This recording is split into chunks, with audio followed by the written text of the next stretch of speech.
What happened? Greg cut himself on the saw. Can you call for help and wait outside for them till they get here and bring him back? Okay. Thanks. Can I help with anything? Yeah, could you get the first aid kit, please? Yeah. Thank you. Okay, Greg, try and elevate him from here. Okay, try and keep your arm elevated here. Okay, great, thanks. Great. Continue, Mary. Thanks.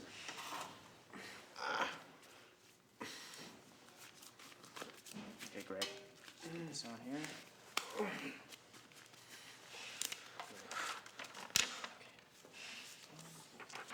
One minute, Greg. Okay, let's have a look at this. Control of bleeding is a basic but important first aid skill. By controlling a patient's serious bleeding, you can positively influence a patient's outcome. Serious bleeding is life-threatening because blood carries oxygen to the body tissues. The body holds about 6 liters or quarts of blood, and losing even one can cause death. There are 3 types of bleeding depending on the type of blood vessel injured. Arteries are the largest vessel and carry blood from the heart to the tissues. Arterial blood is bright red and spurts with each heartbeat. Arterial bleeding is the most serious because the patient can lose a lot of blood quickly. If a major artery is cut, death can occur in 1 minute if not treated. Activate the emergency medical service immediately for this type of bleeding. Veins lead from the tissues back to the heart. Venous blood is dark red and flows steadily without spurts. Venous bleeding can also be life-threatening.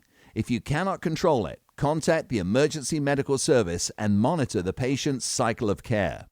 Capillaries are tiny blood vessels between the arteries and veins where the blood and tissues exchange oxygen. Capillary bleeding tends to be slow and easily controlled unless the injury covers a large area. Monitor the patient's cycle of care and contact the emergency medical service if necessary. To begin helping a patient with serious bleeding, first assess the scene to make sure it's safe for you to approach. Put on appropriate barriers and deliver your responder statement, asking the patient if you can help. If the patient says yes, call emergency medical services. Reassure the patient as you treat for bleeding, and if needed, assist the patient into a position of comfort while treating. Since the patient is responsive and breathing normally, you can sidestep CPR, chest compressions, opening an airway, and breathing for the patient. With a responsive patient, proceed immediately to the S in ABCABS on the cycle of care. The first S in ABCABS prompts you to check for serious bleeding. To control serious bleeding, use sustained direct pressure. Put a clean cloth or dressing on the wound and apply constant pressure. If you have no dressing, use a piece of cloth or even just your gloved hand if there's nothing available. Maintain the pressure continuously, but you may periodically release pressure to see if the bleeding has slowed or stopped. In addition to sustained direct pressure, you may also use a pressure bandage. While maintaining direct pressure, tie another dressing over the initial one. The patient may assist if able. If the dressing becomes blood-soaked, don't remove it. Instead, add another on top and continue direct pressure.